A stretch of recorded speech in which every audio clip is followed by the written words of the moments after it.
So on this thing, Jordan Peterson has a show, and he comes on with thinkers, and one of the thinkers was Breako with the Jewish perspective and the proportions representing that perspective as a Jew. And he said some stuff which really has no basis in Judaism or Islam, unless it's the interior person morally speaking about who you are. And probabilistically, and largely because coming from a behaviorist, family law based society, we care about how you act, and we don't have a claim that when you're looking at another woman with lust, you're committing adultery. It's not a sin in Judaism. And the same stand goes from one graphic, imaginative description to another hidden spot. So my answer is going through these radio shows and podcasts and clubhouse rooms and all these sexual subjects that come up.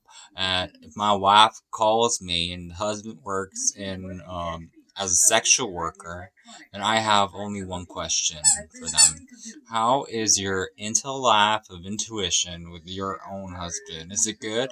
And your own words are Talulu, in addition to y'all.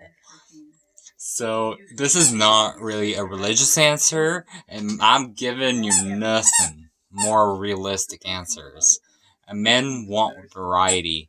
If adultery is a substitute for finding one's wife in the field, if it's a substance abuse issue, then we're asking lustfully of a gaze and musk, gaze and fantasies. So Christianity says it's not a bad thing to contemplate whatever you're thinking about. So for us, it's about the actions, and if you do it and really do the deed, then you're okay. And you dismiss this confusion as something put out by Judaism. And I see a lot of Christian responses and YouTubers right now, and I can see them in their bubble keeping it up and going into it more profoundly in a correct stance on all those possibilities in Judaism. I can't speak for the other traditions. I'm not into it. So there's a distinguishing desire in action. There is a distinction of the amorphous among us. And that's the kind of desires taking control of man and refusing to respect the behaviors that are acting in some ways holier than the people that don't have the struggles to begin with. And acting at length, the favorite kinds, devoting life to explaining the teachings.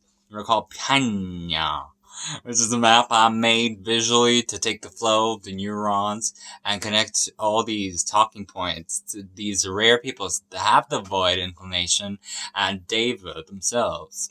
So it's really connected, and I'm commuting in this way of using through the desert on the back of it. And I stroll and I goo. Yeah, anything that goes into it is a mush. Totally gee. Loud. As loud as I can. I scream at the top of my lungs, and it doesn't make me a terrible person, and neither does it make me a spiritual warrior, Benelial. Well, I'm sure that this is kind of familiar prayer, kind of in Hebrew maybe, and he knows that the last dab is conditional, and it's taken from the Book of Numbers, giving you kulia. See, let's talk, and it's such a good idol form. Pa lakert laval, and Nakshatim, and all the Elohim. It's not straying, it's a little cloud, and going into the kitchen, Shmin Shman, and Michmac is also a good substitute for that traditional dish. So what does this all mean? Specifically means this: God relax, Keaton and Sheas and a lion, and go in through the eyes of Ba'alev soul mirrors to the soul. Come on, that's basic Judaism for you. And I know that you appreciate these kind of little stories, half desires, that are perfectly natural in their narrative. And even on behalf of Awesome Desires, Jose Augustus, part of the human experience is having the lust. Glorifying us in teams of communions with other girls. Grotesque situations that need to be triggering so that it causes them to go through the negative emotions so that they can go up the mountain later on and have the positive one for sure. It's a behavior. And you want to switch it. And if you touch something that's not behavioral, then it's absurd. It's natural. And I know that that kind of damage to the brain, to the shrine, is taking the Ten Commandments to heart. And I know that Leisahmite do not covet is do not cover up the lie, just repent. In many, many nuances and complexities, many discussions of what actually constitutes femme transgression. And I do not pivot from this kind of standpoint. I actually become the prohibition. I become. Why? Because I'm the object of coveting.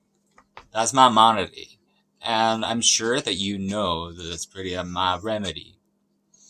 And just the desire itself is already a transgression of the 10th commandments.